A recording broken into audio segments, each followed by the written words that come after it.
Earlier this year, I attended a conference where Dan Schulman, the former president and CEO of PayPal, was the headliner. He talked about AI and all of the things you can do with it. Well, his underlying message was that AI is coming at us faster than we can almost keep up, and you need to get on board. He used his time to scare the poop out of people. What most people heard was not AI is coming at us faster than we can almost keep up, and you need to get on board, but AI is going to replace you in the next 3 years. While he did technically say those words, it wasn't entirely what he meant. Will AI replace you if you stick your head in the sand and not use it? Yeah, of course it will. Will it replace most of us? No, it's not going to replace us. The World Economic Forum's Future of Jobs report confirms this reality.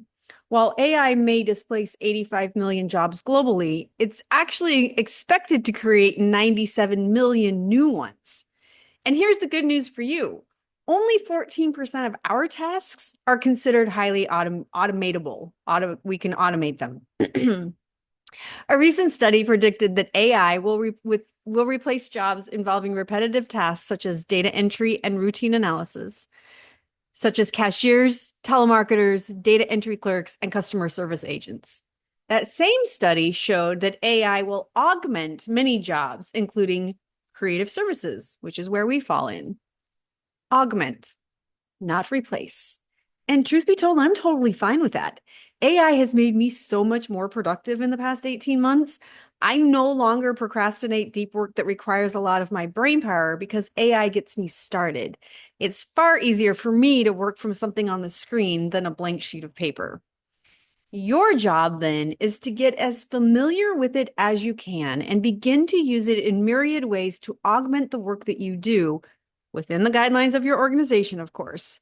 You can always use it to augment many other things in your life, like writing notes, building trip itineraries, creating a weekly meal plan, and more, though it still will not do your laundry or dishes.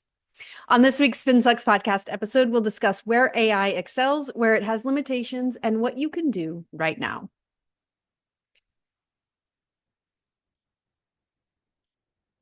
Welcome back to the Spin Sucks podcast. I'm Jenny Dietrich. When I started my career, I had to manually create media lists, use actual scissors and actual glue to paste stories onto paper that would then be placed in a binder for clipbooks, and read publications, watch TV, and listen to the radio to manually compile results. Can you imagine? It was so inefficient. Software then made things so much easier, and now AI is doing the same. According to Muckrak's State of PR report, 75% of PR professionals are already using AI tools in their work, with ChatGPT being the most popular, 86% adoption among those who are using AI. I mentioned earlier that overcoming the dreaded blank page syndrome is one of the most immediate benefits. Whether I'm drafting a pitch, a plan, job descriptions, or even this article, I found that asking AI to create an initial outline or rough draft gives me something tangible to work with. From there, I can inject my expertise and my experience, our brand voice, and my strategic thinking. So let me give you an example. Before I recorded this episode, I prompted ChatGPT with, please provide an outline of an article about whether or not AI can really replace PR pros. I'd like to do a deep dive into where AI enhances PR work and where human expertise remains irreplaceable. It gave me an outline that was okay. So I then took it to Claude, which I have trained better for SpinSucks content and voice and all those things. And I prompted it with the exact same thing. It gave me an outline that was pretty similar, but had some things I liked that ChatGPT didn't have. So I copied that outline, went back to ChatGPT and said, please combine your outline with this one. And then I pasted the Claude outline into the chat. Then I wrote my intro. Once that was finished, I went back to ChatGPT and prompted it with, here's how I started the article. How does it change your outline?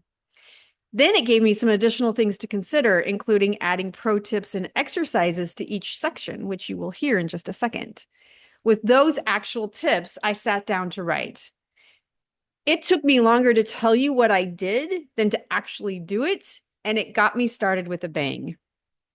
AI isn't just for writing, though. It excels at processing vast amounts of information quickly and repurposing and scheduling content, analyzing coverage, monitoring social media, building highly targeted media lists, building clip books so you don't have to cut them out and paste them, fast research, personalization at scale, competitive analysis, and crisis situation simulations, and helping you create your very own crystal ball by analyzing trends and predicting the future.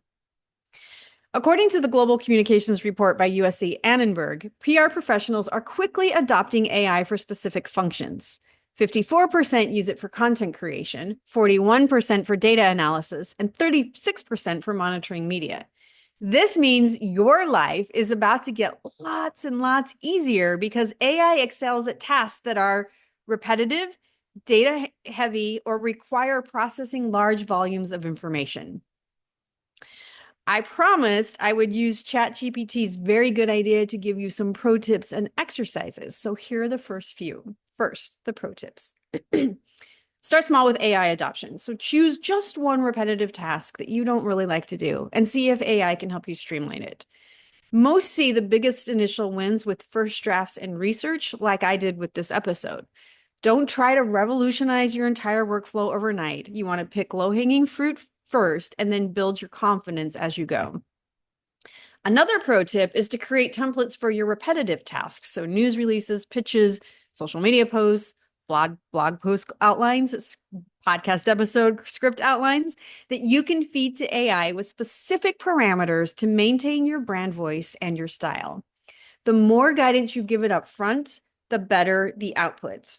Whenever someone tells me AI gave them a crappy response, I always respond with user error.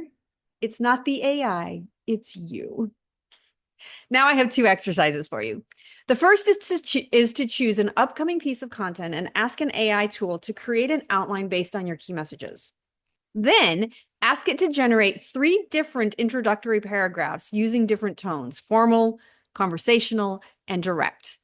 Compare these to your usual approach. What's better? What's worse? How could you combine both methods to create something stronger than either approach alone? The other thing you can do is identify 3 administrative tasks you do weekly that take at least 30 minutes each. Test using AI to handle one and measure the time that you saved and the quality difference. Be specific about what you want the AI to produce. For instance, instead of prompting, write a social post about our new product, try, write 3 LinkedIn posts announcing our new product that highlights its sustainability features, includes relevant statistics from our news release, and end with a clear call to action. Super fun, right? I freaking love it. It's so cool. I love it so much. In just a few minutes, I'll talk you through what AI cannot help you do, which means it will never replace you. I'll be right back.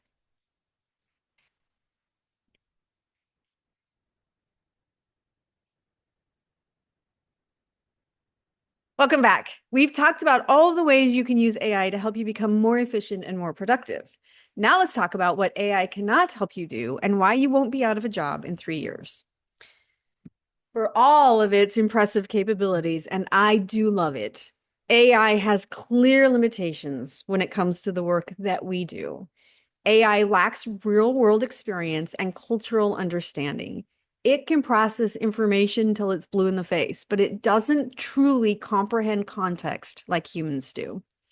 To boot, the work we do is fundamentally built on relationships with journalists, with influencers, with stakeholders, with clients, with the public. This is perhaps the most significant area where AI falls short. Until AI can do my dishes and my laundry, I'm not at all worried about it taking over my relationships. And truth be told, if it can do my dishes and my laundry, okay, you can have my relationships too. Have at it, buddy. And while AI excels at platform recognition and pattern recognition and can make predictions based on historical data, true strategic thinking requires more than that. We recently planned a campaign for a client entering a completely new market category. It does not exist yet. There was no historical data to draw from, nothing talked about online, which meant AI would not be at all helpful. The strategy was successful because of our strategic thinking, our creative thinking, our business instincts, and our ability to synthesize disparate insights into something new, capabilities that for now remain firmly in the human domain.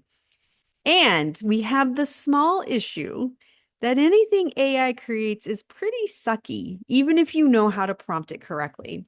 A morning consult poll showed that 65% of consumers could identify AI generated content, with 72% saying they trust it less than human created content. Duh.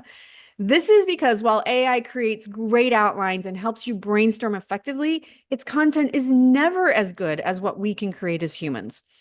It always makes me laugh and cringe a little when I publish content to LinkedIn and someone uses AI to summarize the article and write their comment. And it happens a lot. You should actually go look at the comments on my LinkedIn newsletter. It's you can tell. I always want to respond with, I know AI wrote this for you, you lazy butt. Instead, I don't respond at all. So if I don't respond to you on LinkedIn, now you know why. But I have lots of friends who will call those people out. I just feel like that's rude, so I just don't respond at all. Don't use AI to write your content or your comments, please. We all know that's what you're doing. Worse, the search engines know that's what you're doing, and they will penalize you.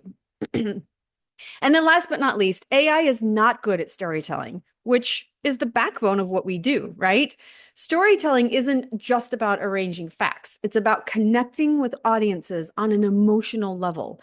It draws from human experience, empathy, and creativity. Certainly, these are not all of the things AI can and cannot do, but it's a good start and should give you some confidence to use AI to your advantage and not be scared about it. Now, for some pro tips and exercises. My first tip is to use AI as your first draft machine and then apply the human filter, your experience and your expertise. Develop a mental checklist of questions. Does this consider all stakeholders? Is this culturally sensitive? Would a real person actually say this? Does this align with our values? These are the questions that AI won't ask itself, but as a human being, you can ask them. My second tip is to create an AI boundaries document for your team that clearly defines which communications absolutely require human creation and review versus those that can leverage AI assistance.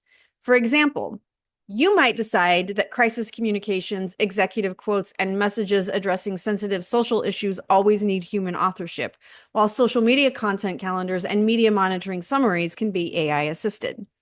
Having these boundaries clearly documented prevents misuse and ensures AI is applied appropriately.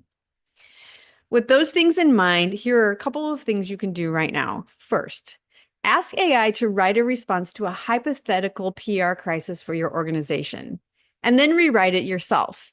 Note what elements the AI missed regarding tone, stakeholder concerns, and brand voice. Pay special attention to how the AI handles expressions of empathy, responsibility, and next step. This contrast will highlight exactly where your human expertise adds critical value.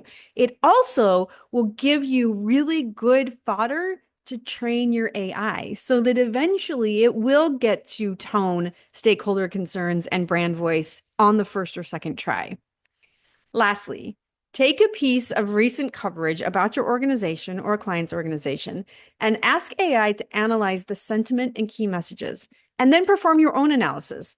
Compare the results, particularly noting where the AI missed subtext, industry jargon, or implicit meaning. This comparison will help you understand where AI analysis tools are reliable and where human interpretation is essential. This is particularly valuable for helping you determine when to trust AI-powered sentiment analysis tools in your media monitoring and all the other ways you're going to use it. Remember Dan Schulman's warning that everyone had he had everyone sweating in their seats over? There is truth in what he said, but not in the way most people interpreted it. The World Economic Forum's data tells the real story. While AI is reshaping our profession, it's creating more opportunities than eliminating.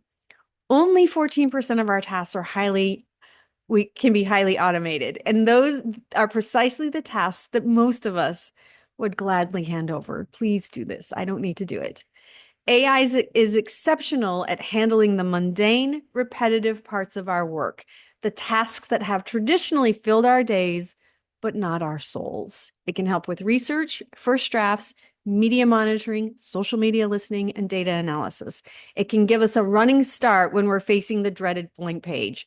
But AI simply cannot replace the core elements that make us valuable: our strategic thinking, our relationship building skills, our contextual understanding, our ethical judgment, our creativity, and our authentic storytelling abilities. The key is not to resist AI, it's to embrace it as a powerful assistant that handles the heavy lifting while you focus on the work that truly matters.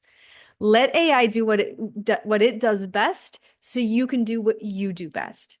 AI is not going to replace you, but those who know how to use AI effectively might very well be replaced than the ones who don't. Which one will you be?